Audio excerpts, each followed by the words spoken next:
Ça fait plus de 10 ans qu'on travaille sur l'élimination de la balsamine de l'Himalaya le long des cours d'eau et on continue à y travailler. La balsamine de l'Himalaya, c'est une plante invasive qui est fort présente le long de plusieurs cours d'eau.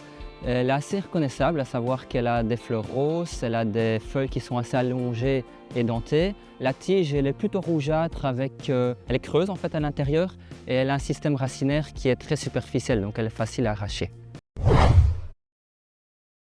Le problème avec cette plante, c'est qu'elle produit énormément de graines. Donc dès qu'elle est présente le long d'un cours d'eau, en pleine alluviale, elle va facilement se développer à la place de notre plante indigène. Donc c'est un gros souci au niveau de la biodiversité, au niveau des plantes locales, puisqu'elle prend leur place. Pour la gérer, c'est assez facile. Il faut pouvoir l'arracher. Et quand je dis que c'est assez facile, oui et non, parce que il y a des milliers, des dizaines de milliers, voire des centaines de milliers de plants arrachés en pleine alluviale, parfois avec des ronces, parfois avec des orties, dans des conditions parfois assez difficiles le long des cours d'eau. Et il faut pouvoir éliminer jusqu'au dernier plant.